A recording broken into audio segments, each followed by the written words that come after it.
Hello, friends, and I'd like to welcome you into this moment's rendition of intuitive movement. Intuitive movement has been a practice of mine almost for 10 years at this point, and it has shaped me, my beingness, who I am so deeply.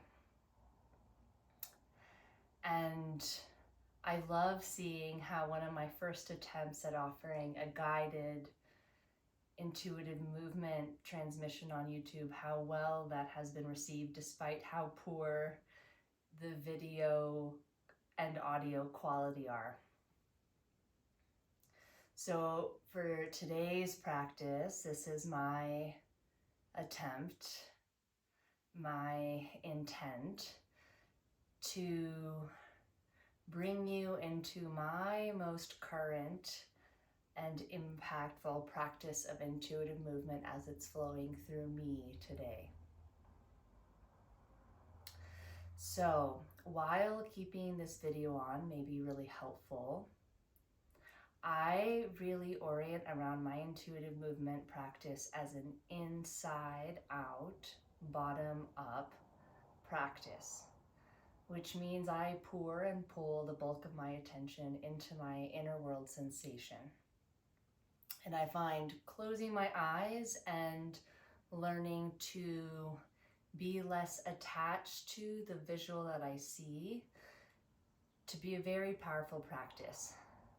And so if you're willing to just be guided by the resonance and the sound of my voice to begin exploring this yourself, please feel free and feel welcome. That is my deepest intention for how this transmission is meant to be shared. And with that, I also know the power of witnessing. The power of witnessing and watching another body undulate and allow its full range, full spectrum self-expression. And I honor and acknowledge those of you who choose to listen and to watch and to witness me.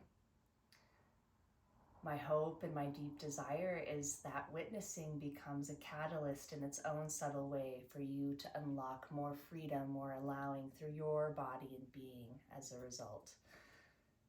And I think the whole science around mirror neurons really supports this. So if you'd like to dive deeper, check out mirror neurons.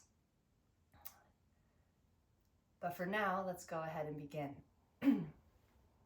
So I'm a very blessed and privileged person who has been able to find her way and create her way into really luscious dance spaces, including what you're seeing here as my homemade dance space.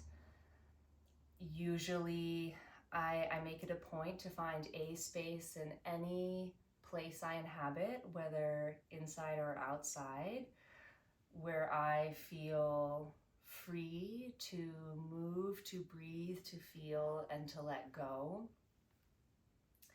And I have found there's so much powerful medicine in learning to create these practices in our homes, in our environments. So any place you're willing to start. This is me about 10 years in, and as I began, I feel very blessed and privileged to have this much space and to have this beautiful and glorious space.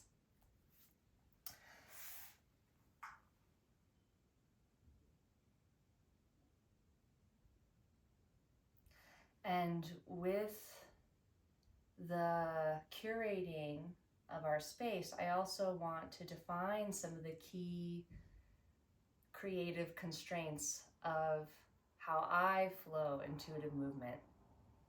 And one of these is that the core and the key mantra I've worked with the most the last 10 years, especially when inviting intuitive movement through my body, is this idea of follow what feels good, no matter what. No matter what it looks like, no matter how seemingly strange, no matter how wild or weird, and allowing myself to disassociate from this idea of what other people are seeing or being worried about how my shape forms and presents has been incredibly liberating. And in addition, another key pillar and component of my intuitive movement practice this last decade has been exquisite self-care first and always. For me, this is a space centered in and upon resourcing, taking care of oneself, tending to oneself. And for me, this exploration began with this idea that if I was willing to follow the innate instinct of my body, it would help heal and whole me of any injury, any misalignment, any dysfunction happening within my musculoskeletal system, and by extension, my nervous system, my digestive system, my energy systems, my mental and emotional health, fluency, and systems. So I want to add this frame before we enter practice because it's been so powerful and potent for me that at its core, my intuitive movement practice is a place for exquisite self-care, a place to move and be and breathe in any way that I want. Whether lying down, whether running around, whether dancing, whether gyrating, whether crying, whether screaming, whether raging, whether wailing, whether sitting in silence or boredom.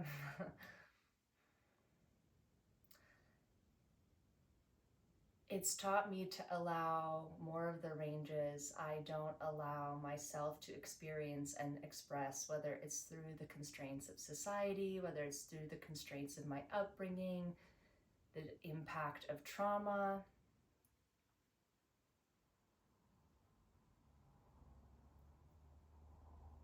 And it's been a wild but wonderful and magical ride to witness the potency and the power of this kind of embodied integration. So with that, not to set your expectations over the moon, but I wanted to at least cast an awareness, cast a glow, bring you in on the seed, on the seat, on the heart and soul of where this practice emanates from within me and my orientation towards it. And I hope all of this at least creates a platform, a launch pad, a jumping off point to begin getting curious around your own orientation to resourcing, your own relationship to self-care, your own expression of your embodied aliveness and attunement and wisdom and coherence. Yeah. Thank you so much for taking the time to tune in with me. And with that said, let's go ahead and begin and explore this practice together.